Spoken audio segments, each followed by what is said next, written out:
Y él decía que creía esto, que en realidad esta cuarentena deja ver lo que hay en nuestros corazones. Si realmente somos solidarios, si realmente amamos, si realmente somos capaces de dar, lo que hay realmente en nuestros corazones sale a la luz. Y sobre eso vamos a hablar. Estamos aislados y expuestos. Es falso creer que nadie nos ve. No estamos en stand-by. No es esto una pausa de la iglesia. No es cierto que podemos hacer nada. En realidad, tenemos que hacer cosas de diferentes formas. No es cierto que no podemos alabar, no es cierto que no podemos servir. ¿Pero cómo? Si estamos aislados, ¿no? Linda pregunta.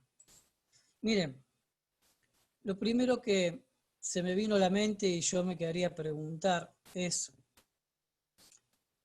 ¿por qué el Señor permite, por qué Dios permite que estemos aislados? ¿Por qué Dios permite que estemos aislados? Y pensaba en el pueblo de Israel. El pueblo de Israel estuvo aislado en el desierto. Y miren lo que dice Deuteronomio 8:2, para saber lo que había en tu corazón. Así dice Dios en Deuteronomio, dice, cuando entren en la tierra, no se olviden de estos días y tengan presente que los llevé en el desierto, recuerden todo el camino en el que andaron para saber si me iban a seguir, para saber si me iban a amar, para saber lo que había en tu corazón. Pero ¿no es Dios el que puede ver nuestros corazones? Y esa pregunta, a ver, nos viene a ver si Dios sabe todas las cosas. En realidad, ¿para qué nos mete en este brete, en este encierro, en esta pandemia? ¿Para qué permitió este coronavirus, COVID-19, esto que escuchamos todos los días? ¿Para qué? Si Él ya sabe lo que hay en nuestros corazones, Él nos puede dejar totalmente al descubierto. Sí, es cierto, y David le dijo a Salomón esto, porque Jehová escudriña los corazones de todos y entiende todo intento de los pensamientos, o sea, puede ver inclusive aún antes el intento de los pensamientos, que esto es muy profundo, pero entonces, ¿por qué si Dios sabe todas las cosas nos seguimos preguntando? Y es sencillo, miren, Dios quiere que salga a la luz lo que realmente hay dentro de nuestro corazón, lo que realmente somos. El pueblo de Israel, con el pueblo de Israel sucedió esto. Quedó expuesto su corazón. Si lees Éxodo capítulo 16, 17, recién salía el pueblo de la esclavitud y ya estaba murmurando. Era un pueblo murmurador.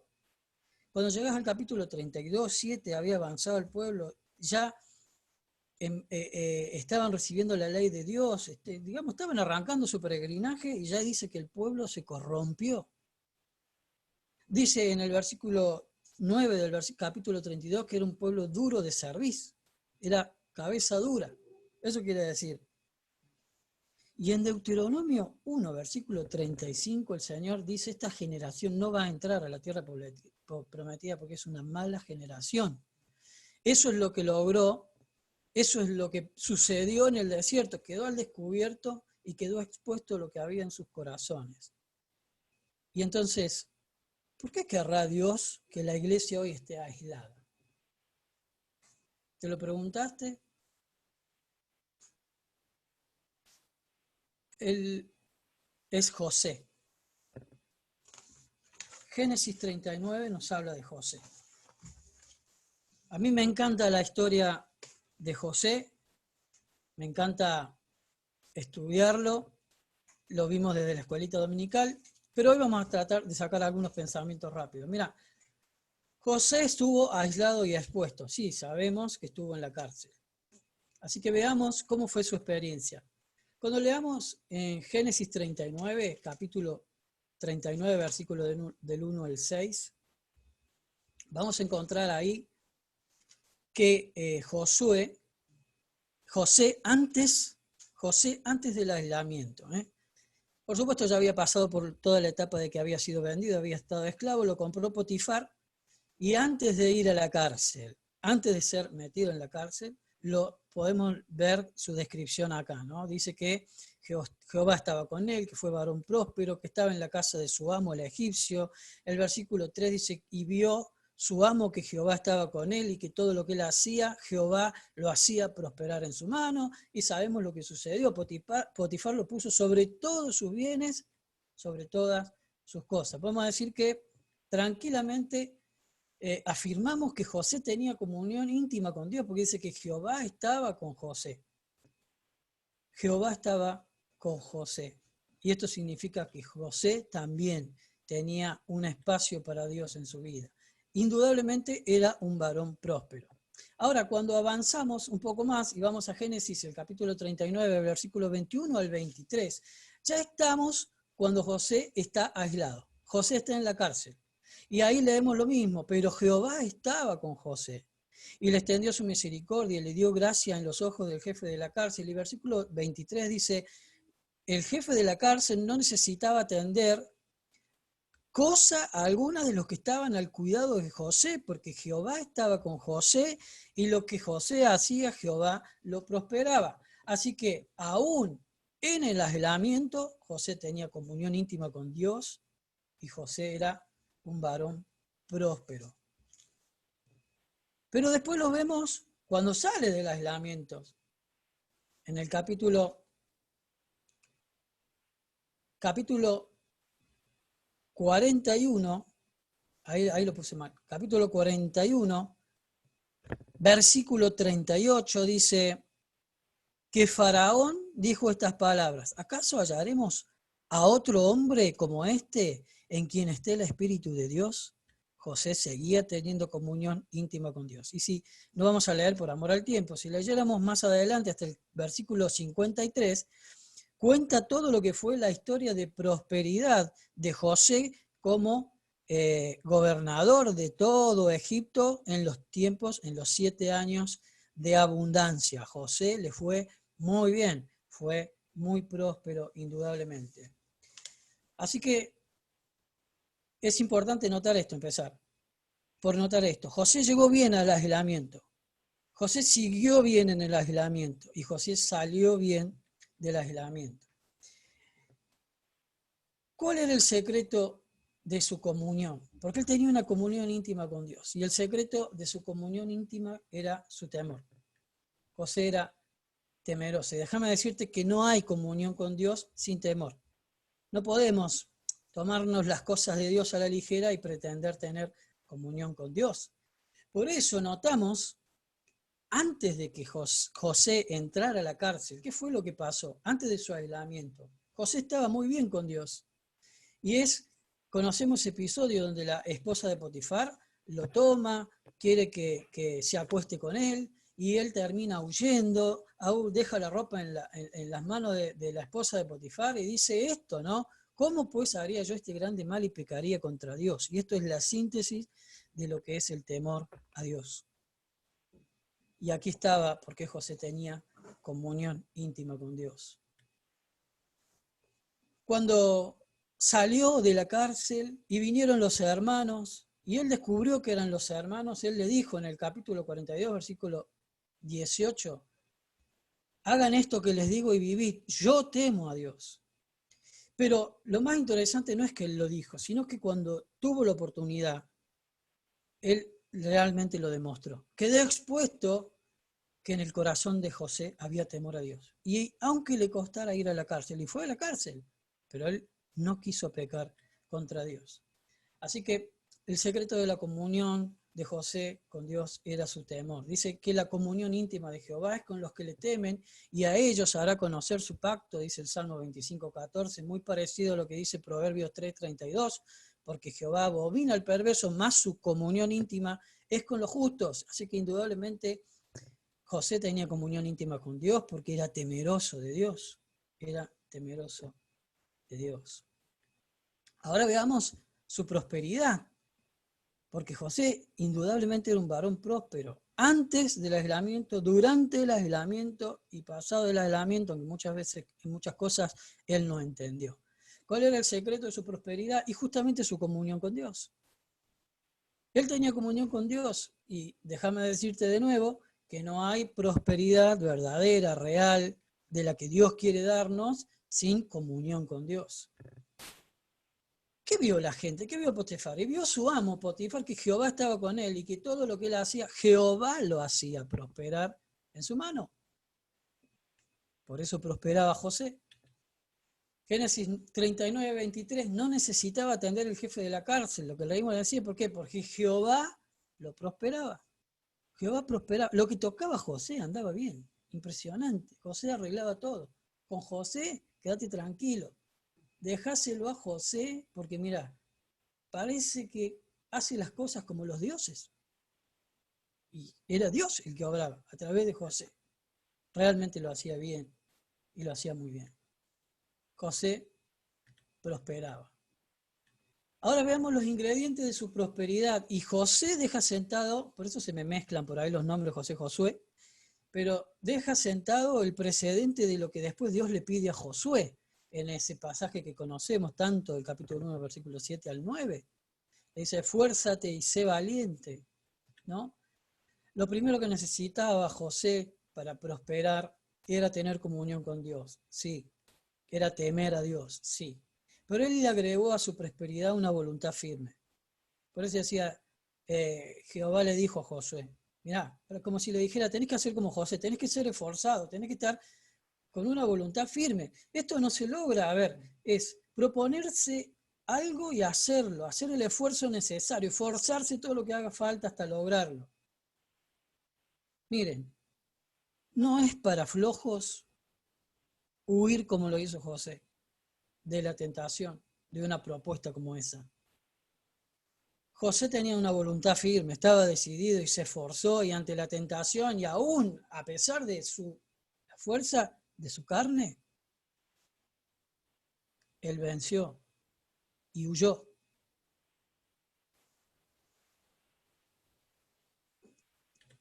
Le agregó valentía también. Esfuérzate y sé valiente. ¿Ustedes creen que huir es de cobarde, no? Así dicen. Pero hay que ser valiente para huir sabiendo que es la esposa de Potifar y que te va a pasar cualquier cosa menos algo lindo después que el gobernador se entere. Él sabía que no le iba a decir, no, fui yo. No, él le iban a echar la culpa a él, se le venía la noche, él lo sabía. Pero él fue valiente porque ¿cómo pecaría contra Dios? Porque temía a Dios, porque tenía comunión íntima con Dios, porque tenía voluntad firme, era esforzado, era valiente. Mira, y acá tenemos, yo quería hacer la regla de las 3B, para que tengas presente qué agregarle, ¿no?, a tu comunión con Dios y qué agregarle a tu temor, ¿no? Las 3B, voluntad firme, esforzado, valentía, y esta es B larga, pero bueno, sirve, Biblia, las 3B, agregale Biblia, porque no hay prosperidad si no es en los caminos del Señor, si no es en los parámetros del Señor. No importa cuánta valentía y cuánto te esfuerces y cuánta voluntad firme le pongas, si no lo haces guiado por los consejos de Dios que están en su Biblia, en su palabra. ¿Bien? No superarás ningún desafío, no llegarás muy lejos, no serás muy valiente, no serás muy esforzado, como me dictaba acá mi esposa, muy esforzado hay que ser, si no estás aferrado a la Biblia. Acordate de esto. Primero, temor a Dios. Segundo, comunión con Dios. Y a tu prosperidad, porque Dios te va a comenzar a prosperar, le tienes que agregar las 3B, voluntad firme, valentía y Biblia. Son B corta, B larga. Bien, te vas a acordar. Mira, acompáñame a 1 Corintios 15. Yo sé que por ahí te distrajiste un poco.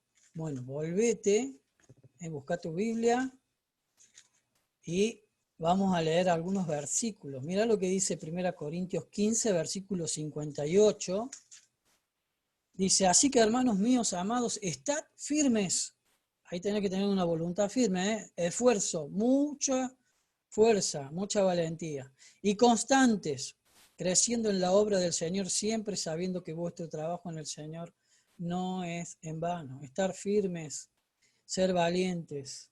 Mirá lo que dice Filipenses 1:27, que también lo conocemos mucho, un pasaje hermoso.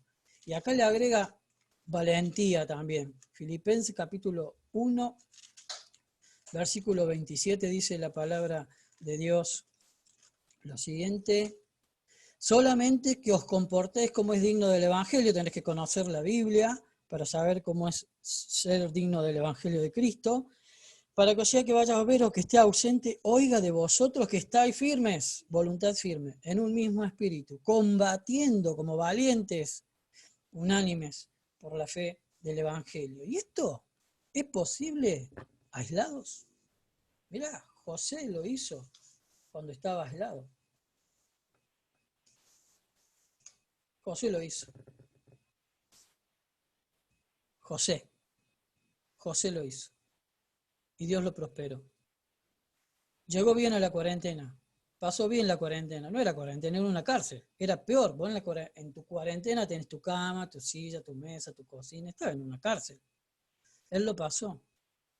Y después siguió haciendo lo mismo. Y le dio resultado. Ahora, ¿cómo sustentó su prosperidad? Con humildad. Siempre fue humilde. Cuando vinieron los presos que habían soñado, él le dijo, no son de Dios las interpretaciones, y le interpretó el sueño al copero y al panadero, y salió como él le dijo. Y cuando vino Faraón, ya podría haber estado agrandado, mira, hasta ahora todos los sueños que interpreté salieron como yo lo dije, así que te lo digo, decime qué. Pero no, él dijo, no está en mí, será Dios. Y cuando terminó su vida, los hermanos le querían pedir perdón por todo el mal que le habían hecho. Y dice, no, ustedes quisieron hacerme mal, pero yo me la rebanco. La hice re bien. Salí para adelante, tengo una voluntad firme. No, dice, Dios lo encaminó. La humildad de José le ayudó a mantener su prosperidad. Yo me pensaba, estás aislado, tal vez pensaste que no hay nada para hacer, que es poco lo que podés hacer. Pusiste tu vida en pausa. Estás durmiendo más de 8 horas y viendo un par de varias horas de televisión, otro tanto chateando, porque hay que mantener las relaciones con los amigos, y bueno, un ratito leo la Biblia, sí, porque ahora me sobra demasiado tiempo, tengo que estudiar. Te digo que no, tenés que estar a full, tenés que ser creativo, pensar cómo vas a servir al Señor. Tenés que alimentar tu temor a Dios, tenés que alimentar tu comunión íntima con Dios. No hay excusas. No hay excusas, porque vamos a quedar expuestos. ¿Qué saldrá a la luz de lo que hay en tu corazón? Tengo que decirte que estás expuesto. No creas que porque estás encerrado en tu habitación no va a salir a la luz. Es hora de tomar el ejemplo de José. Yo no sé cómo llegaste a este aislamiento social preventivo. Tal vez llegaste bien como José. Bueno, manténelo. Seguí manteniendo tu relación con Dios, seguí orando, seguí sirviendo al Señor, usando las tecnologías y los permisos que puedas conseguir con toda cautela, con toda precaución, siendo valientes. No estamos encerrados por temor, escondiéndonos del virus, estamos encerrados por prudencia, por obediencia, pero no tenemos miedo, no estamos paralizados, no tenemos que estar paralizados por temor. El Señor nos quiere seguir usando, el Señor tiene un propósito. Tal vez tengamos que romper cascarones, ¿viste? Porque creíamos que teníamos mucha comunión y íbamos siempre a la iglesia, bueno, creíamos que servíamos mucho al Señor y ahora, bueno, ahora en realidad hay que mostrar lo que está en nuestro corazón. Al Señor debemos poder seguir sirviéndole, tenemos que ser creativos. Servir al Señor es estar a disposición de Él y Él nos va a mostrar de qué manera le podemos servir. Y tenemos que esforzarnos, ser valientes y tenemos que estar guiados por su Biblia. ¿Somos generosos o somos avaros? Vieron que apenas se escuchó lo de la pandemia, todo el mundo salió a acaparar, ¿no? Quedó expuesto lo que había en el corazón, nadie le importaba el otro. Estamos expuestos, chicos. ¿Qué se ve de lo que hay en tu corazón? ¿Estás durmiendo todo el día? Eso había en tu corazón. ¿Estás viendo más televisión que antes? De eso se está llenando tu corazón. ¿Qué haces en las redes sociales? ¿Hablando de cualquier cosa o estás predicando el Evangelio? ¿Qué estás subiendo a Facebook? ¿Noticias de COVID o palabras del Evangelio? Testimonios personales. estamos expuestos, chicos. Estamos expuestos. José es un ejemplo de lo que hay que hacer. La vida cristiana sigue y tenemos que seguir agradando a Dios. Ojalá este ejemplo sea positivo. Ahora le voy a dar lugar a Agustín, que lo van a conocer muchos, porque creo que él tiene un ejemplo negativo. No porque él sea negativo, él es buena onda, pero bueno, eligió a este tipo que por ahí no era conforme al corazón de Dios, pero le pifió fiel. Así que Agustín, siga usted nomás. Bien, ahí se escucha. Perfecto. ¿Se escucha? Bien. Bueno, mi nombre es Agustín Monzón, así como el boxeador, pero no pego.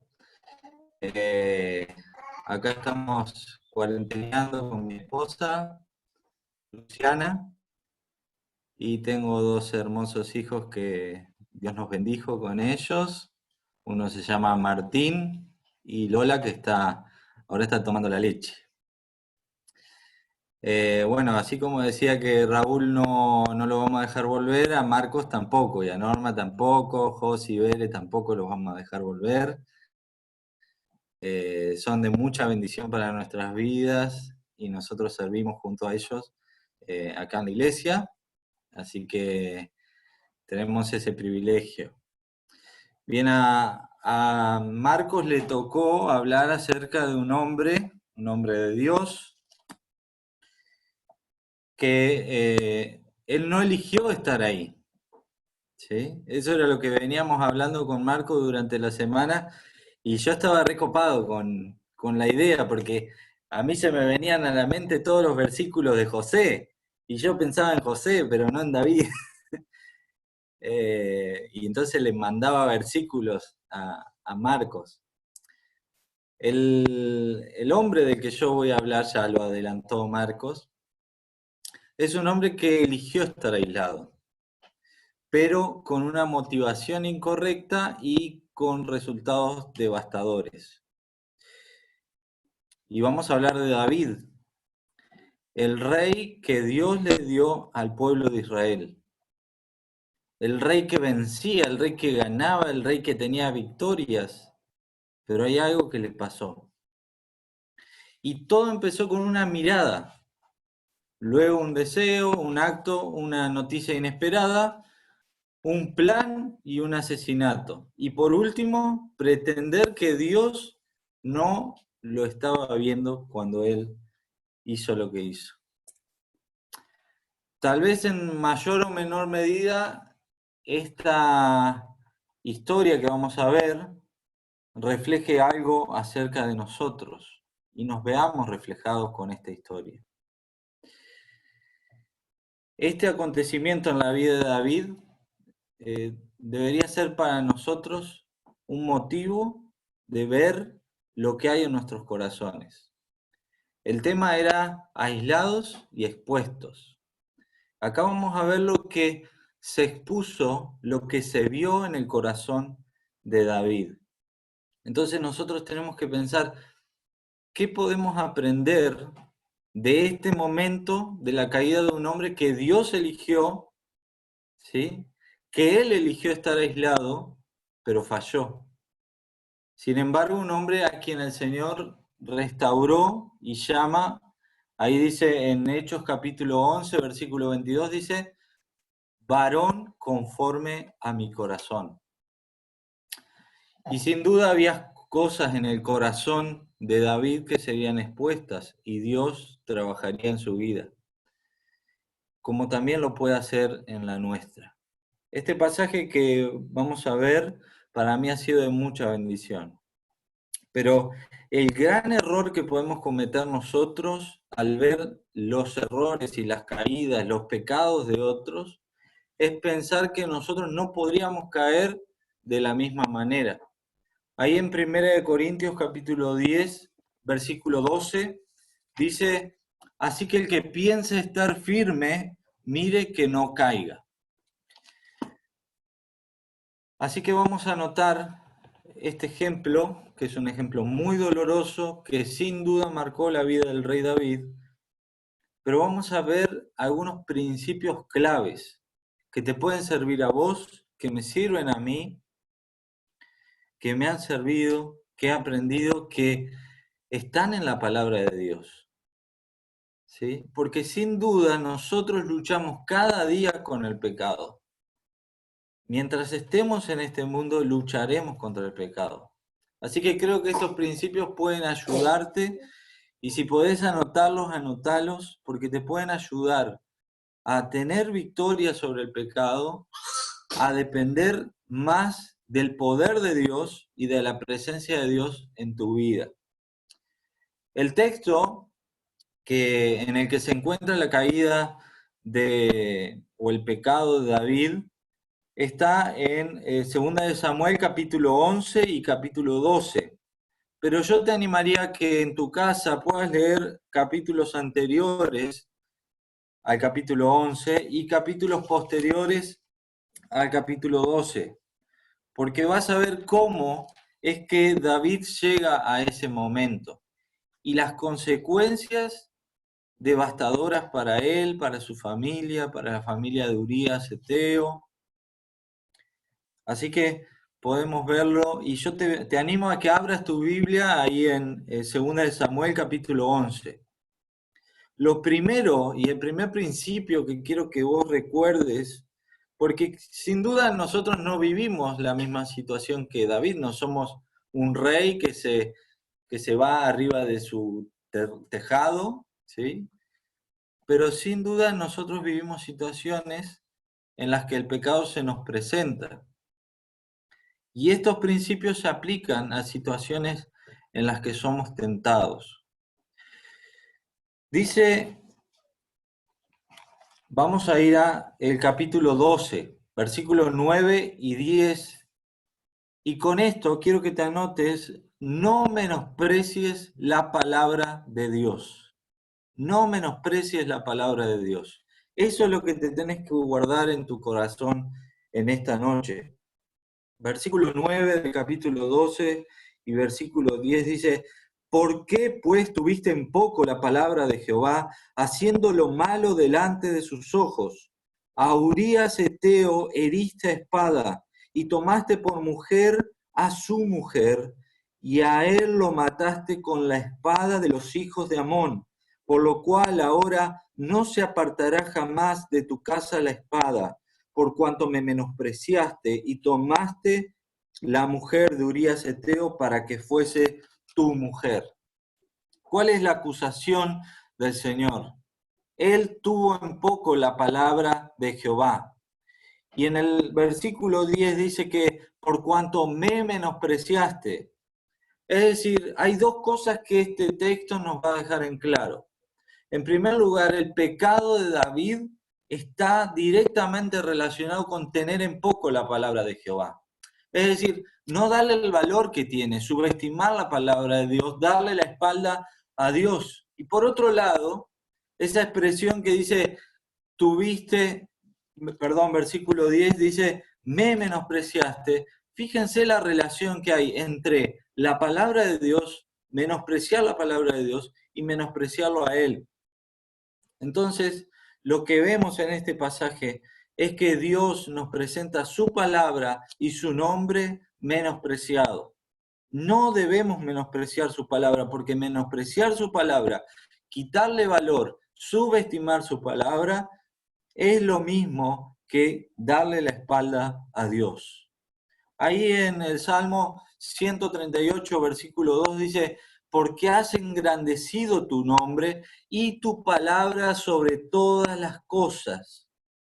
Recuerdo Nehemías, por ejemplo. Nehemías capítulo 7, versículo 10 dice, estando la buena mano de Jehová sobre Esdras. Esdras capítulo 7, versículo 10. Estando la buena mano de Jehová sobre Esdras. Porque Esdras había preparado su corazón para inquirir la ley de Jehová y para enseñar en Israel sus estatutos y decretos. Y dice, para cumplir su palabra. Entonces vemos cómo Dios bendice a aquellos que no menosprecian su palabra, que la tienen en alto. Miren, vivimos un cristianismo a nivel global, vamos a decirlo, que muchas veces busca innovar, busca hacer cosas nuevas, cosas llamativas. Sin embargo, no tenemos que buscar ninguna innovación en ese sentido. No necesitamos ese tipo de innovaciones, porque ya Dios dice en su palabra lo que debemos hacer, y es someternos a su palabra.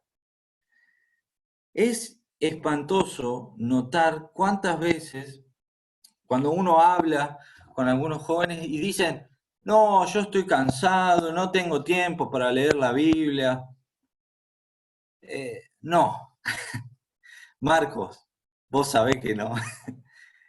Y seguramente en sus vidas van a poner un montón de excusas. Dejemos de poner excusas para no pasar tiempo en comunión con Dios y su palabra. Eso es lo que Dios eligió para nuestras vidas, para santificarla. El Señor Jesús dice, santifícalos en tu verdad, tu palabra es verdad. Por lo tanto, nosotros necesitamos, anhelamos su palabra, así como el siervo brama por las aguas, así clama por ti, oh Dios, el alma mía. Nosotros necesitamos que Dios nos hable porque su palabra es como pan. Y el Señor Jesús responde a Satanás, dice, no solo de pan vivirá el hombre, sino de toda palabra que sale de la boca de Dios. Por lo tanto, si vos no le das importancia a la palabra de Dios en tu vida, si no te sometes a ella, vas a caer y volver a caer. Necesitamos su palabra. Les decía que es espantoso porque hay encuestas que se han hecho donde sinceramente dice que solamente el 10% lee la Biblia de los cristianos. Es terrible. Yo les digo, se puede leer solamente media hora por día, y leer su Biblia, la Biblia en todo el año. ¿Y cuántas veces dedicamos 2, 3, no sé cuántas horas a mirar series, películas? Y no le estoy diciendo que está mal ver una película, pero ¿cuántas veces le damos valor a otras cosas a las que Dios no le da valor? Necesitamos su palabra.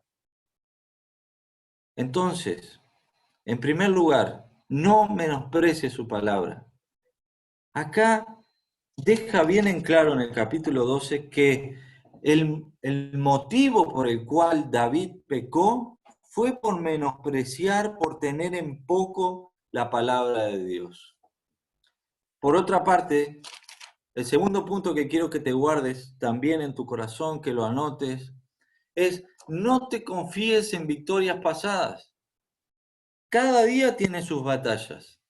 No te confíes en victorias pasadas. Miren lo que pasó, dice ahí en el capítulo 10, versículo 19, y nos va a dejar bien en claro que David había logrado la paz, tenía victoria militar, tenía un poder superior frente a todos los reinos que rodeaban Israel. Dice el versículo 19 del capítulo 10, viendo pues todos los reyes que ayudaban a dar a Ezer, como habían sido derrotados delante de Israel, hicieron paz con Israel y le sirvieron. Y de allí en adelante los sirios temieron ayudar más a los hijos de Amón. Ese versículo nos va a dar un contexto de lo que venía pasando. ¿Y qué era lo que venía pasando? David venía de victoria tras victoria, tras victoria, tras victoria. ¿Pero qué le pasó? Se confió. Él pensó quizás, ¿y cuántas veces nos confiamos en victorias pasadas? No, pero eso yo ya lo superé. No te confíes en victorias pasadas. Cada día tiene sus propias batallas. Y para cada día, Dios nos va a dar la suficiente gracia que necesitemos para ese día. Entonces debemos recordar que las victorias vienen por la mano de Dios en nuestra vida. Hay un salmo, el Salmo 84, versículos 5 al 7. Este es un salmo hermoso y que si te lo podés memorizar, memorizátelo porque es uno de los salmos que más me gusta. Dice el versículo Salmo 84, 5 al 7, dice: Bienaventurado el hombre que tiene en ti sus fuerzas, en cuyo corazón están tus caminos. Atravesando el valle de lágrimas lo cambian en fuente cuando las lluvias llenan los estanques. Irán de poder en poder, verán a Dios en Sión. Irán de poder en poder, de victoria en victoria. Cada día tenemos nuestras batallas. No debemos confiarnos en victorias pasadas.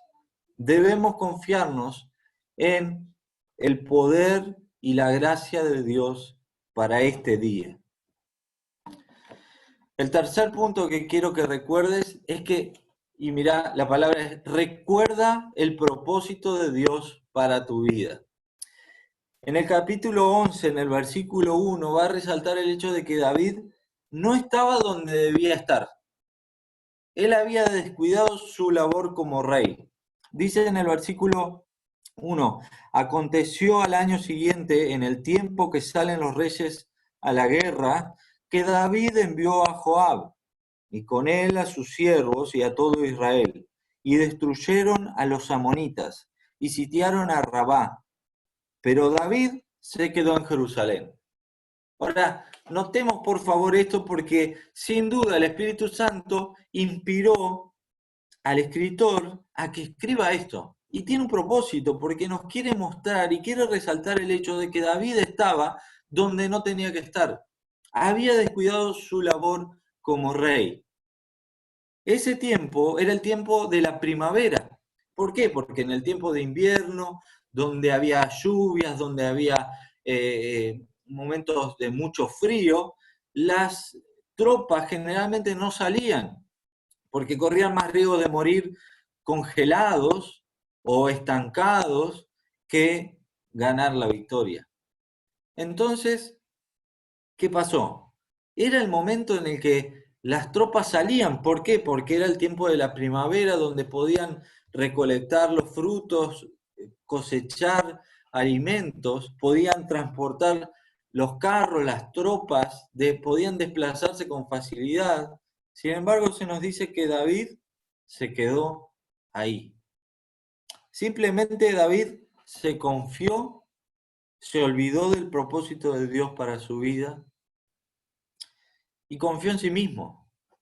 Él buscó un tiempo para estar tranqui, pero había un motivo incorrecto. No está mal que descansemos. El problema es cuando olvidamos el propósito de Dios para nuestras vidas. Y pensaba quizás David se confió en sí mismo, ¿sí? El Señor Jesús habla acerca de ellos que se confían en sí mismos. Ahí en Lucas capítulo 18 dice, hablando a otros que confiaban en sí mismos, lo habla como algo malo. ¿Cuántas veces nosotros ponemos la confianza en nosotros, ¿sí? En nosotros mismos, en nuestras fuerzas, en nuestras capacidades, en nuestras ideas? Sin embargo, este texto nos va a recordar que debemos poner la mira en los propósitos de Dios. David se olvidó, ¿sí? Nosotros no debemos olvidarnos de los propósitos de Dios. Allí en Efesios capítulo 5, versículo 15 al versículo 17,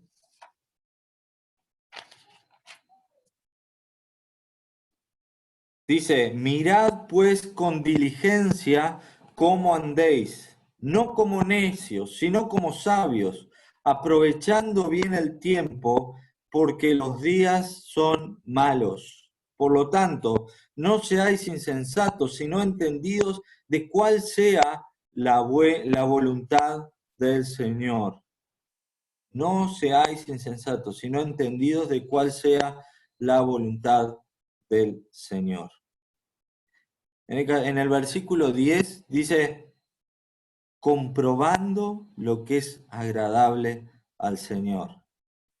Aquí David se olvidó de los propósitos de Dios para su vida.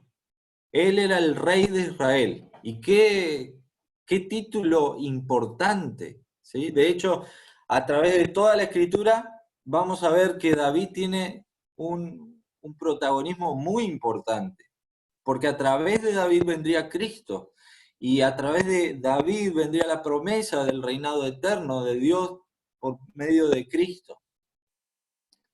Pero David se olvidó por un momento de los propósitos de Dios para su vida. El cuarto, y quizás este vamos a verlo un poquito más detallado, es que el pecado es más serio de lo que piensas. Es mucho más serio de lo que piensas. Bastó solo una mirada de David para abrirle la puerta al pecado.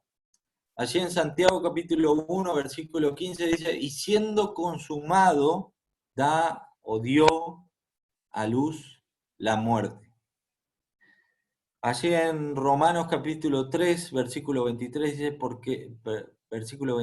porque la paga del pecado es muerte. En 6:23, porque la paga del pecado es muerte. Y si ustedes leen el pasaje, van a ver cómo bastó, dice, solo una mirada de David, y eso le abrió la puerta al pecado y terminó en muerte. Terminó en la muerte de Urías Eteo, en la muerte de el hijo de David y Betsabé, y después eso generó una influencia devastadora en su familia. Hermanos matándose entre sí. Miren, nosotros no somos conscientes de lo que el pecado puede producir en nuestras vidas. Quizás haya algún esposo, alguna esposa escuchando. Cuando nosotros le damos lugar al pecado en nuestras vidas, le estamos abriendo las puertas del pecado a nuestra familia y las consecuencias que eso tienen.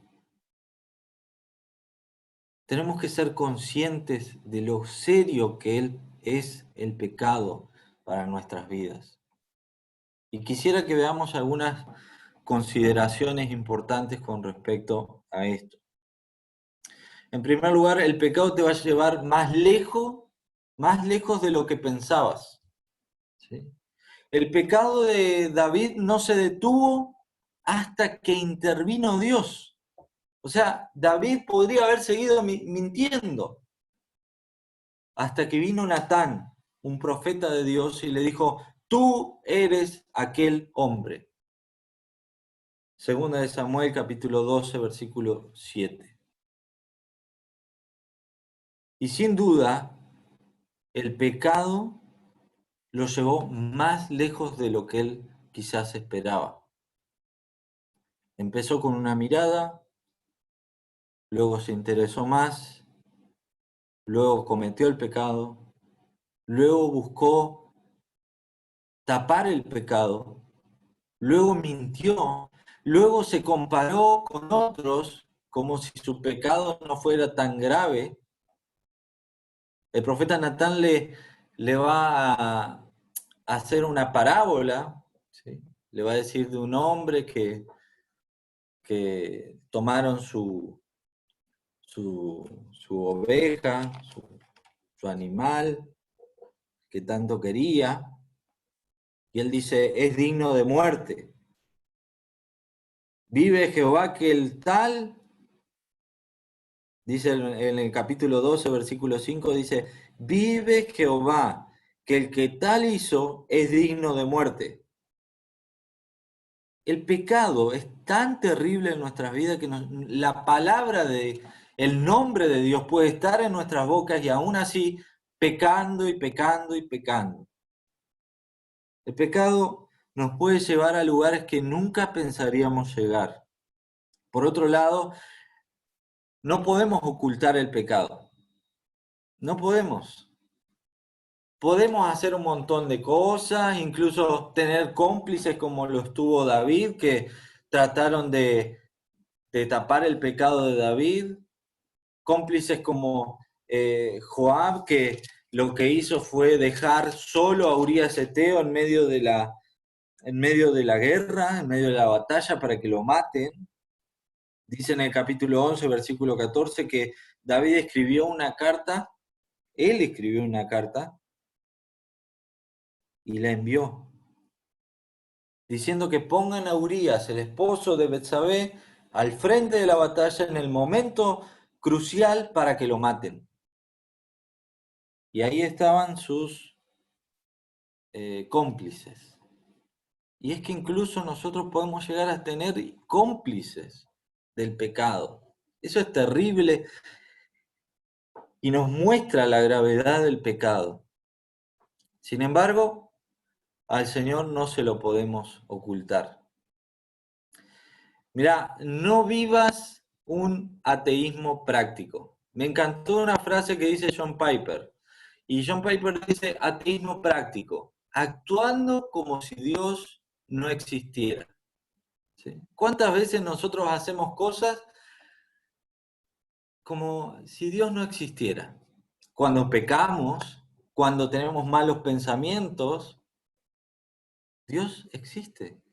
Y si nosotros realmente creemos que Dios todo lo ve, que Dios todo lo sabe, temeremos. Ahí me llamó la atención algo que decía Marcos recién. No hay comunión con Dios si no hay temor de Dios.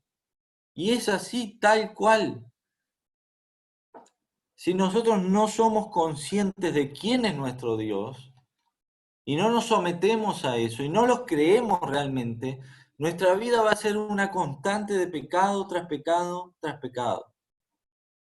El Salmo 139, versículos 7 al 12 dice, ¿a dónde me iré de tu espíritu y a dónde huiré de tu presencia? Si subiera a los cielos, allí estás tú. Y si en el Seol hiciere mi estrado, he aquí, allí tú estás. Si tomare las alas del alba y habitar en el extremo del mar, aún allí me guiaría tu mano y me asirá tu diestra. Si dijere ciertamente las tinieblas me cubrirán, aún la noche resplandecerá alrededor de mí. Aún las tinieblas no encubren de ti y la noche resplandece como el día. Lo mismo te son las tinieblas que la luz. No podemos tener esa idea en nuestras vidas. Debemos recordar que Dios nos ve, que no lo podemos ocultar. Tarde o temprano saldrá a la luz. Y de hecho, en el caso de David, dice en el versículo 12 del capítulo 12, porque tú lo hiciste en secreto, mas yo haré esto delante de todo Israel y a pleno sol. Imagínense si Dios nos dijera eso cada vez que pecamos. Imagínense por un momento que Dios mostrara al mundo lo que hay en nuestros pensamientos, muchas veces, lo que hacemos en secreto. ¿Qué pasaría? Deja de pensar que tu pecado nunca tendrá consecuencias. En Proverbios capítulo 28, versículo 13 dice, el que encubre sus pecados o el que oculta su pecado no prosperará, mas el que lo confiesa y se aparta alcanzará misericordia. Por último, en relación al pecado, y es que el pecado traerá más culpa, más dolor, más tristeza del que jamás te hubieras imaginado. Recordemos Adán y Eva. ¿Cuál fue su error? Probar de un fruto prohibido. Dios les había mandado que no lo hiciesen. El pecado entró en el mundo y por el pecado la muerte. ¿Habrá pensado por un momento David que la muerte iba a llegar? Ellos siendo engañados, pero nosotros también muchas veces cedemos ante la tentación del pecado y dejamos que el pecado entre en nuestras vidas y no somos conscientes de lo que el pecado traerá. El pecado se nos va a mostrar como algo bueno, algo que vamos a disfrutar, pero sin duda es algo terrible que llevó a la muerte de Cristo, a la cruz. Entonces, vaya si David aprendió esta lección. Destruyó una familia, trajo la muerte, el pecado trajo la muerte de Urías Eteo, trajo la muerte del hijo, fruto del adulterio, y trajo también espada a la familia. Ahí dice en el capítulo 12, versículo 10, dice, por lo cual ahora no se apartará jamás de tu casa la espada.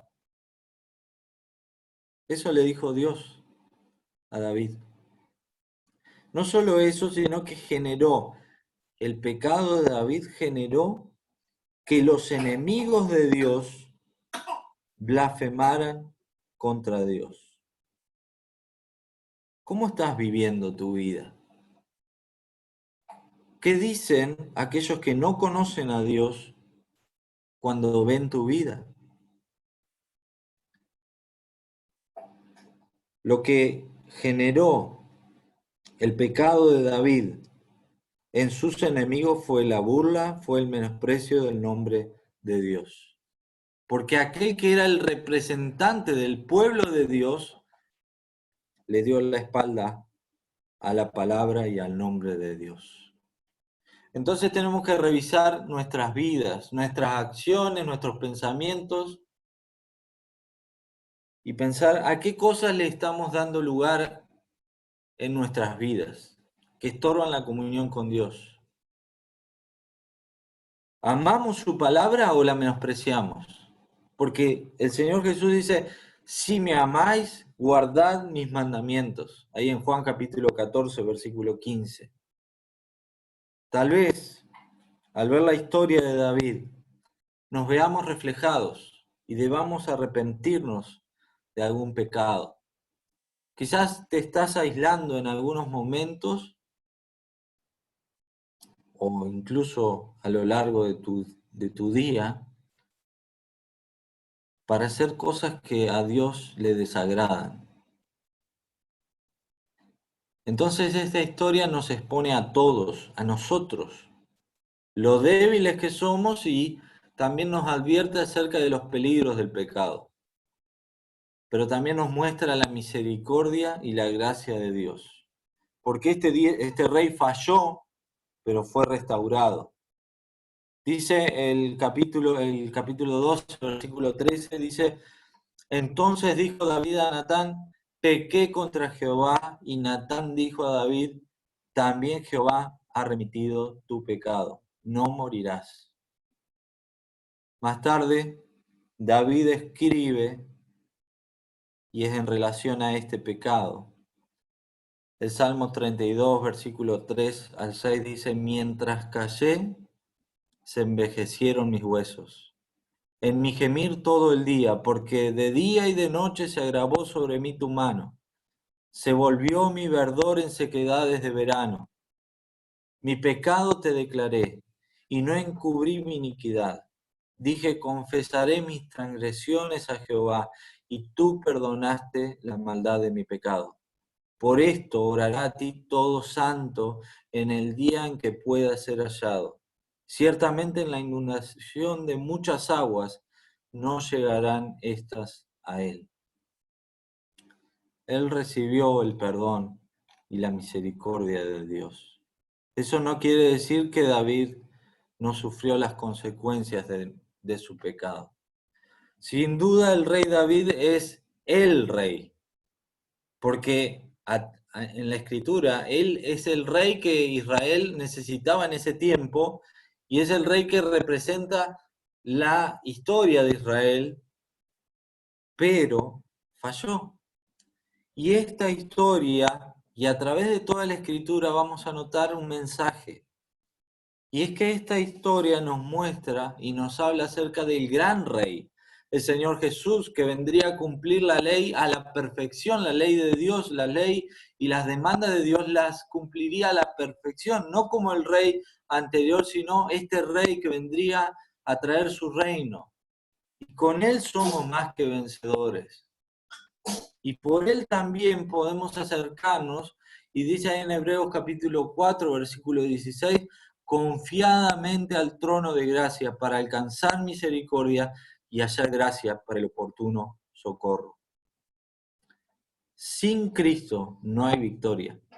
No hay victoria.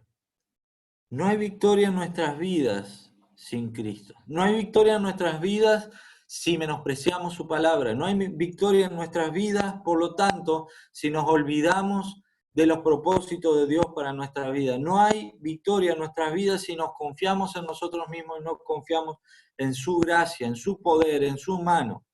No hay victoria en nuestras vidas si no tenemos una perspectiva correcta acerca del pecado y de los efectos desastrosos y terribles para nuestras vidas. Porque si no tenemos ese concepto terrible de lo que es el pecado, es muy probable que no estemos teniendo un concepto claro acerca de la santidad de Dios. Yo les animo a que reflexionen en sus casas, que juntos reflexionemos acerca de cómo estamos viviendo nuestras vidas. ¿Cuántas veces de manera voluntaria nos hemos expuesto al pecado? Quizás como algo temporal y le dimos el lugar, pero eso nos llevó a más y más y más destrucción en nuestras vidas. Quizás sea la condición de tu vida en este momento, luchando contra algún pecado que no podés dejar. Tenés que venir a Cristo, arrepentido. Y en Él hay gracia, hay perdón, hay misericordia. El que en Él cree no es condenado. Y si vamos a Él, podemos estar seguros, podemos estar completamente seguros porque en su palabra lo dice, el que viene a mí no le echo fuera. Espero que estos principios que hemos estado meditando en el día de hoy te sirvan para cuando estés pasando por alguna tentación en tu vida. Incluso estos principios te ayudarán a vencer el pecado en tu vida. Si alguno quisiera, no sé, Marcos, si quiere hacer alguna pregunta o ya, yo les dejo eso para que lo mediten, ¿sí?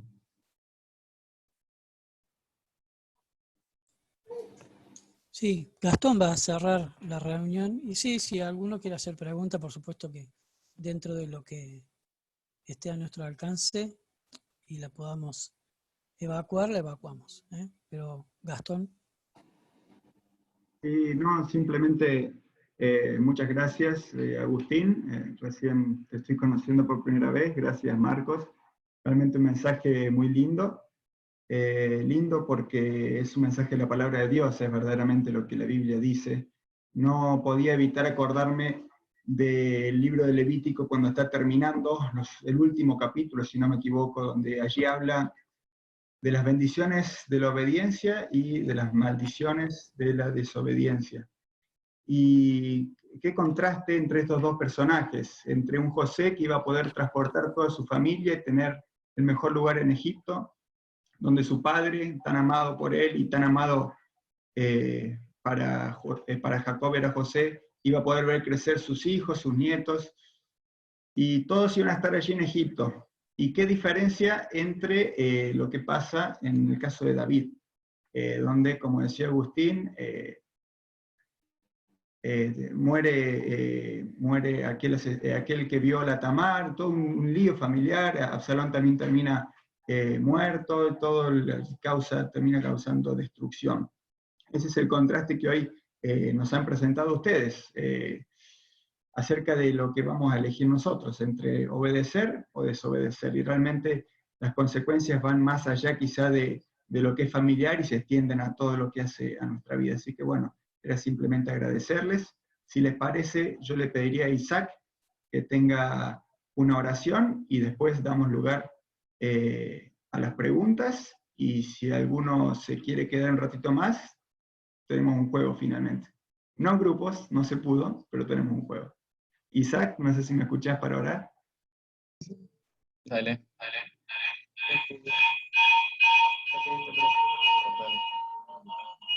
Salí. Sí, cortalo. Bendito Padre Celestial que estás en los cielos, te damos gracias por este día que nos regalas, Señor, por este momento que nos das para poder compartir, Señor, por este método, Señor, virtualmente con muchos hermanos, Señor, de distintas provincias, de distintas ciudades, Señor, te damos gracias por esta unión que tenemos, Señor, sabemos que somos del mismo cuerpo, Señor, el cuerpo de Cristo, Señor, te pedimos que cuides a cada uno de estos hermanos.